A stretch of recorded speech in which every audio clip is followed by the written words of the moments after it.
Okay, right, guys. You guys are pretty much world-renowned bike mechanics. So, Ollie and I really want to hear what are your top 10 bike innovations. And because you're bike mechanics, we'll let you slide a few of the tools in there as well.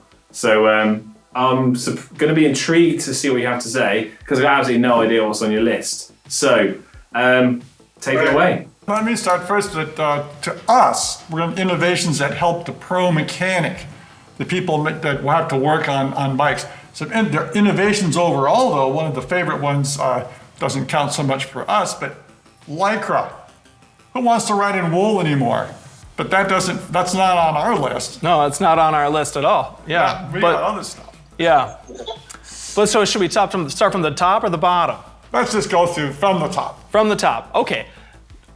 Let's not, I mean, we're gonna toot our horn here. Yeah. Like on number one here, number one, pro mechanic, innovation, bicycle repair stand. Yeah. A fixture to put your bike into the repair stand. We've got one right back here, and you can put your weed trimmer in it and fix your weed trimmer. You can put your bike in it, fix your bike. It's elevated, you don't have to hunch over anymore. It's completely changed, and you see that in every single shop. Every shop mechanic, every portable, every professional, everybody has a repair stand. That was a definite change in bike mechanics, and the whole cycling industry was having a proper work stand. Yeah. I think it's evolved as well still because with e-bikes becoming so popular, you see the electronic operated ones, which is like a game changer. All right, well these are all kind of jumbled up, but so this isn't necessarily the second one, but I think Thru axles were an innovation that helped the mechanic and riders all together. Yep. So there's a Thru axle, it's fatter, it's going to be a lot less flex, and for the rider, you don't see these things coming out because you left your skewer loose. People's wheels would fall out from the quick release. The Thru axle, you really don't see that so much. And also, it positions that wheel the same every time. When you have the quick release, that wheel can jiggle around a lot, and you're not putting it in the same. Thru axle. Less creaks. Yeah, I was going to say creaks. That seems to be like a problem of yesteryear now. Yeah. You know, the creaking Thru axle used to be a thing, but the creaking quick release, sorry, but now. So Thru axles are, correct if I'm wrong, a byproduct of disc brakes, right? So everyone's gone, we've got disc brakes now, so we've got to stiffen up the whole interface around the wheel and the frame.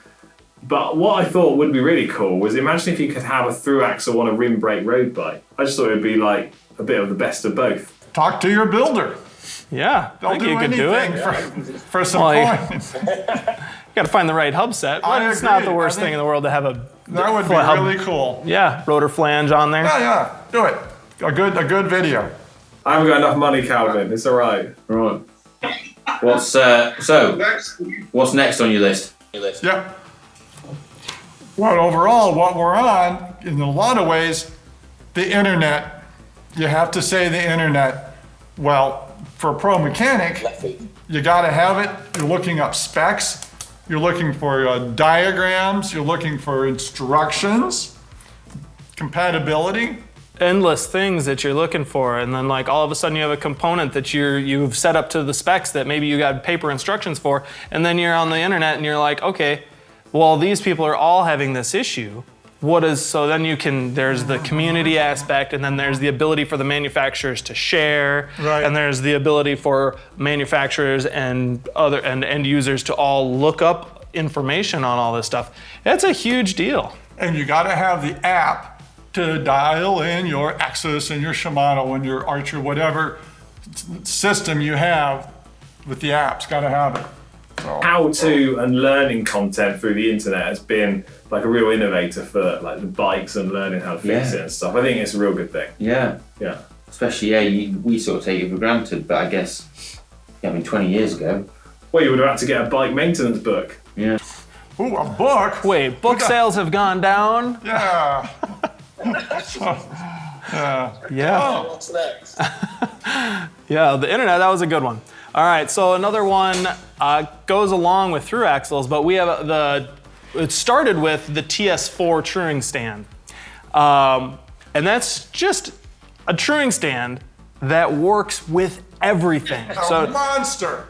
No matter what it is that walks in the door, you've got a truing stand that you can true those wheels on. So it's like just how easy and fast it is. And it's not just that with through axles, it was just a truing stand that could quickly adapt to different axle standards and diameters and wheel sizes. Fat tires, skinny tires. Quickly adapt and work with everything, be able to throw it in there. You're gonna be saving time, you're gonna be saving money. It's I think a big innovation through the years is quickly adjustable through axles with built-in adapters so you can just run anything you need to. Helping the pro mechanic do their job. It is a whopper as well. It's a big solid piece of equipment, that, isn't it? That's what she said. All right, moving swiftly on. Yeah. Another innovation that we've seen that's really helped, torque specs.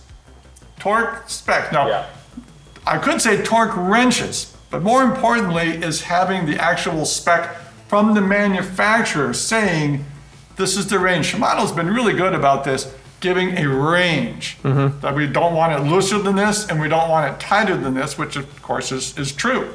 But having that knowledge as a mechanic and having that out there to the pro mechanic, that can really helps you do a better job, and it helps you also communicate back to the manufacturer. I did tighten it to 40 Newton meters, and I did this and this, and then they've got good information to go off of. That's a good, intelligent conversation between other pros. How tight do you tighten that? Oh, really tight, I'm telling you. That tells me nothing, right? Yeah. I want a number. Yeah, torque specs. With the innovations within bike industry as well, like carbon fiber's been used more. People are trying to make things lighter and thinner, so therefore the material gets weaker if you stress it too far. I think as well ties into your thing about the internet. Yeah. Because there's been a lot of instances where I've been doing a particular bottom bracket or a particular crankset or something that I don't tighten every day, so I don't know off the top of my head what the torque is, and you just instantly get your phone and go, what is the torque for da-da-da-da-da? And instantly you got it. And you're like, oh, cool, 40 Newton meters. Because loads of stuff has it printed on and stamped into the part, but lots of things still don't have it. So when you get used to seeing it and it's not written on there, all of a sudden you feel lost and then you need to look it up. Exactly.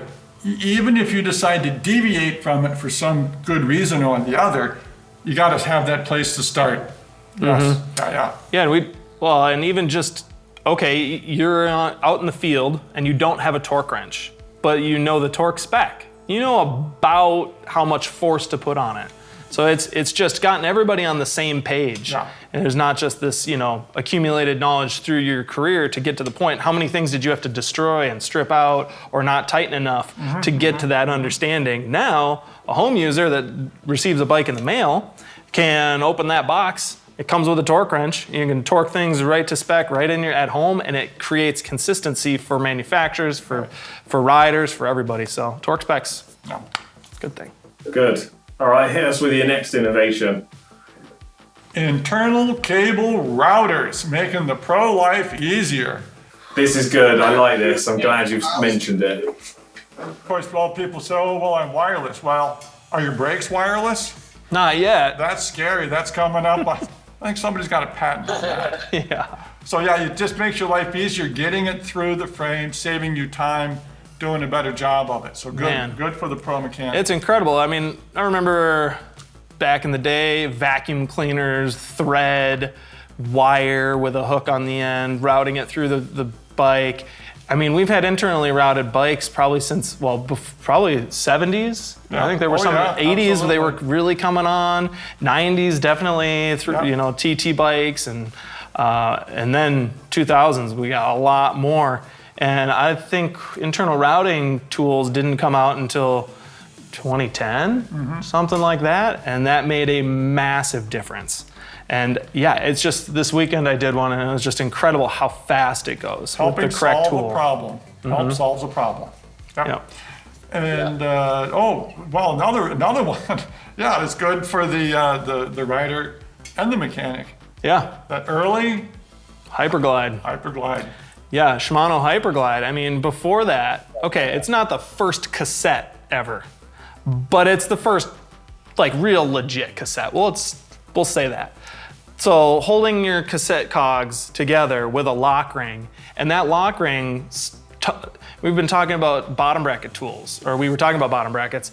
Now, we didn't even get into the tools conversation, but now we're on to the HYPERGLIDE we think is an innovation. One of the things is just, they all use the same tool, except for Campy, but they've used the same tool for decades and decades and decades. And so HYPERGLIDE coming out in the 80s, coming out with that tool pattern, and that tool pattern has been used since then, and it just works. Changed things, real innovation. Yep. And then to go along with that, from the rider's perspective, shifting from gear to gear to gear got a lot easier in that time frame. We've listed HYPERGLIDE as like a real innovator before. Yeah, we've done a video on it. And, Yeah. it's one of those things that I think is easy to take for granted. It is. What's fun on it, if everyone knows I'm a big friction fan, but you ride the HYPERGLIDE with the friction, it pulls that chain up. It is magic, even with friction. Makes a great shift, all right, so that it's truly doing its job, locking that chain into the next sprocket. Well, I'll agree on the HYPERGLIDE, but I'm not sure on friction shifters. I'm just saying it makes the HYPERGLIDE even better. Even better. Yeah, thread through bottom brackets. Yep, thread through bottom brackets as an innovation.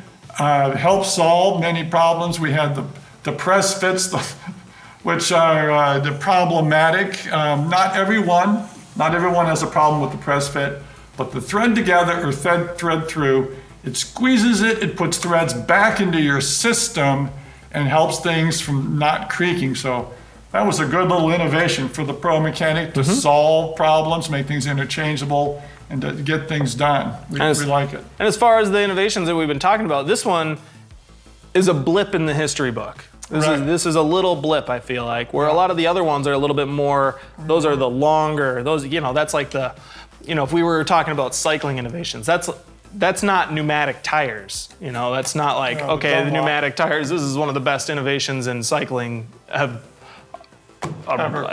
Like, I would think that most people would say pneumatic tires are the #1 innovation in cycling. And then Lycra. And then Lycra. But the last one we got, I think, is up there. It's up near the top. Yeah, going from threaded headsets to threadless headsets. Yep. It's better for the rider. It's better for the mechanic. It's better for the bike. You have your stems, the stiffness of your stem, the ability to use stiff handlebars. Before, you had this neck down and then this interface that there was a lot of flex, there was a lot of wear, there was adjustments. Broken stems. You don't see that with the threadless. Yep. Of course, the threadless can have problems, but they're not the same ones. But changing it out quickly, you come in, you want to, all it needs a longer stem, he's got to stretch that back out. Give me 10 minutes, boom, boom, boom, boom, done. But the flip side of that coin has kind of been fun to watch, the new carbon fiber one-piece setup. Yeah, and routing all your housing through your headset. That's a different video. We better save that topic right there. Stop doing that. Internal routed hoses and cables through a headset in the bike innovation video. As far as the mechanics go, what's your favorite tool, Calvin? Oh, my favorite tool is the Wheel Buddy, Yeah, the WH1. WH1. What's that? Go on, have you got one to hand? It's basically a fixture. It's kind of this shape, and here it is. Oh yeah, I know that. You guys have one around there somewhere. It's a friend. It's a steel friend that holds the wheel for all your tubeless tire work. Your tubeless tire work, you do cassette changes on it. I mean, like some wheel work, I've built wheels on them. Rim tape. Oh, the rim tape. Get that rim tape on nice, or your tubular glue, should you be of that Rotors. persuasion. Rotors. Installing or changing removing rotors. If you have a stripped out rotor bolt. If you're having a hard time getting engagement on the really shallow engagement, because the lock ring on the Pushing rotor. down something's holding it for you. Super handy tool that sometimes when you don't have it, it makes it a lot harder to do the work that you're looking to do. Once you use it, you're always going to want it. The WH. Wow, what a way to end. The wheel buddy. The wheel buddy. Love it. Guys, well, thanks for taking the time to talk through those innovations. Some, I don't know, surprising ones in there, I think I'd say. Good list, though. Good list. I like it. Well, yeah, thanks for taking the time. Hope everyone's enjoyed it. And, well, we'll catch up soon. See you at Eurobike, I guess. Yep. Yeah. Wiedersehen. Thanks for having us. We'll see you later.